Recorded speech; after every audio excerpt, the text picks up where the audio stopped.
अस्सलाम वालेकुम नाजरीन। हमारी आज की वीडियो का मौजू है हारूत व मारूत। उम्मीद करता हूं आपको ये वीडियो पसंद आएगी। मजीद इस तरह की वीडियोस देखने के लिए हमारे चैनल को सब्सक्राइब करें और बेल आइकॉन जरूर दबाएं। किस्सा हारूत व मारूत अल्लाह रब्बुल इज़्ज़त ने सूरह बकरा में इन अल्फाज में बयान फरमाया है और इन हजालियात के पीछे लग गए जो सुलेमान अलैहिस्सलाम के अहद सल्तनत में शयातीन पढ़ा करते थे। सुलेमान अलैहिस्सलाम ने मुतलक कुफर की बात नहीं की, बल्कि शैतान ही कुफर करते थे कि लोगों को जादू सिखाते थे और इन बातों के भी पीछे लग गए जो शहर बाबुल में दो फरिश्तों यानी हारूत और मारूत पर उतरी थी और दोनों किसी को कुछ नहीं सिखाते थे जब तक ये ना कह देते कि हम तो जरिए आजमाइश हैं, कुफर में ना पड़ो। बाज लोग इन दोनों से ऐसा जादू सीखते जिससे मियाँ बीवी में जुदाई डाल दें और अल्लाह के हुक्म के सिवा वो इस जादू से किसी का कुछ नहीं बिगाड़ सकते थे, और कुछ ऐसे मंत्र सीखते जो उनको नुकसान ही पहुंचाते और फायदा कुछ ना देते। और वो जानते थे कि जो शख्स इन चीज़ों यानी सहर वगैरह का खरीदार होगा उसका आखिरत में कुछ हिस्सा नहीं, और जिस चीज़ के एवज उन्होंने अपनी जानों को बेच डाला वो बुरी थी। काश वो इस बात को जानते।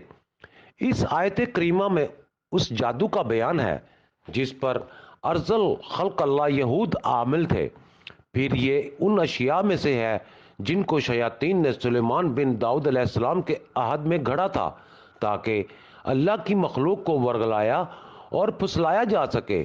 और इसका ताल्लुक इससे भी है जो कुछ बाबल की सरजमीन में हारूत और मारूत पर नाजिल हुआ था। सानी जिक्र अहद के एतबार से अव्वल जिक्र से मुतकद्दम है, क्योंकि किस्सा हारूत और मारूत बकौल इब्ने इसहाक ज़माना नूह अलैहिस्सलाम से पहले का है। जादू हज़रत नूह अलैहिस्सलाम के ज़माना में भी मौजूद था, क्योंकि अल्लाह ने खबर दी है कि कौम नूह अलैहिस्सलाम का दावा मज़ऊमा था कि ये नूह अलैहिस्सलाम साहिर है। इसी तरह जादू कौम फ़िरऔन में भी फैला हुआ था कि ये सारा कुछ अहद सुलेमान से बहुत पहले का है। इस आयत के बारे में लोगों का इख्तलाफ है। एक कौल ये है कि सुलेमान अलैहिस्सलाम ने सहरो कहानत की किताबों को जमा करके अपनी कुर्सी के नीचे दफन कर दिया। कोई शैतान कुर्सी के नज़दीक भटक नहीं सकता था। जब सुलेमान अलैहिस्सलाम और वो उल्मा जिनको असल मामला से आगाही थी फौत हो गए तो शैतान इंसानी शक्ल में उनके पास आया। यहूदियों से कहा कि मैं आपको एक ऐसा खजाना बताता हूँ जो बेमिसाल और बेनज़ीर है। कहा, हाँ बताओ। उन्होंने कुर्सी के नीचे खुदाई करके उन किताबों को हासिल कर लिया तो शैतान ने उनसे कहा, सुलेमान अलैहिस्सलाम को इन्हीं के जरिए जिन्नों इंस पर कंट्रोल हासिल था।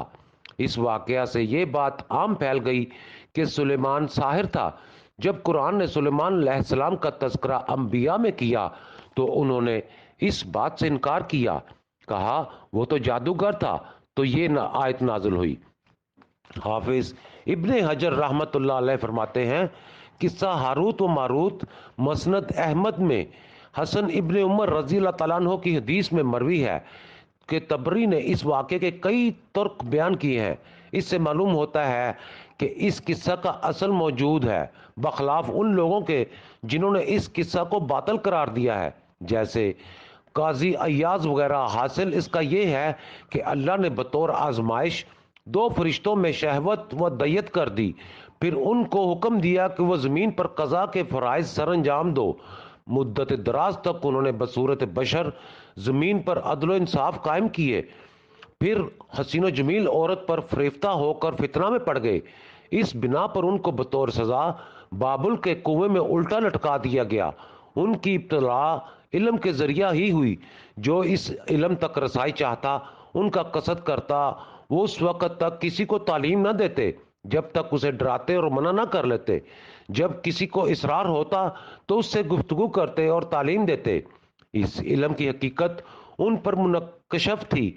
लोग उनसे उन अशिया की तालीम हासिल करते जिनकी वजाहत कुरान में है। अल्फाज की मजीद तशरी वमा अनजला अलल मलाकैन का अतफ मा ततलऊ पर है। मानी ये है कि ताबेदारी की उन्होंने उस चीज़ की जो पढ़ते थे। शैतान सुलेमान अलैहिस्सलाम की बादशाही में اور اس چیز کی جو دو فرشتوں ہاروت اور ماروت پر نازل ہوا۔ الملکین لام کے کسرہ کے ساتھ کرت و غیر معروف ہے۔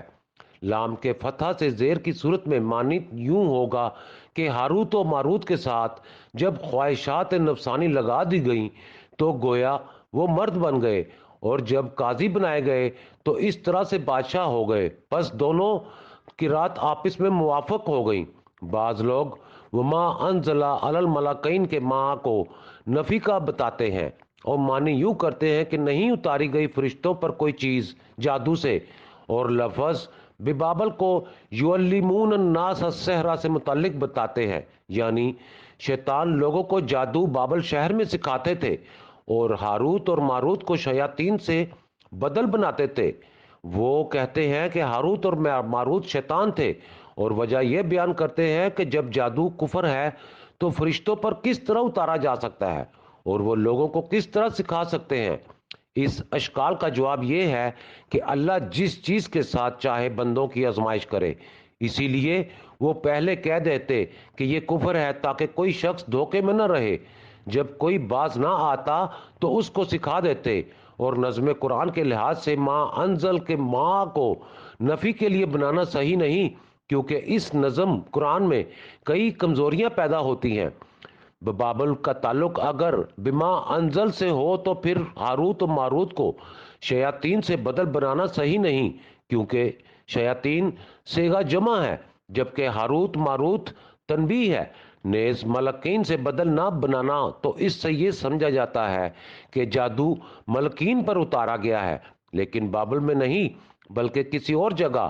اور اگر بابل کا تعلق وَاتَّبَعُوا مَا تَتْلُو الشَّيَاطِينُ سے ہو تو وہ بہت دور ہے، درمیان میں اور کلام آ گیا، اس سے عبارت میں خلل پیدا ہوتا ہے۔ ہاروت و ماروت ظاہر نظم کے لحاظ سے ملکین سے بدل ہے، کیونکہ ملکین تثنیہ ہے اور ہاروت و ماروت بھی دو ہیں۔ نیز ہاروت اور ماروت میں قرب بھی ہے۔ ہاروت ماروت کو شیاطین سے بدل بنانا ظاہر نظم کے بالکل خلاف ہے۔ اگر ہاروت و ماروت شیطان ہو تو پھر ان کا تبلیغ کرنا کہ ہم آزمائش ہیں تو کفر نہ کر، یہ صحیح نہیں، کیونکہ نیکی کی تبلیغ کی توقع شیاطین سے نہیں ہو سکتی۔ بس صحیح معنی وہی ہے جو پہلے بیان ہو چکا ہے کہ ماں انزل کا تعلق ماں تطلع سے ہے، اور معنی یوں ہے کہ تابع داری کی انہوں نے اس چیز کی جو پڑھتے تھے شیاطین سلیمان علیہ السلام کی بادشاہی میں، اور اس چیز کی جو اتاری گئی دو فرشتوں ہاروت اور ماروت پر۔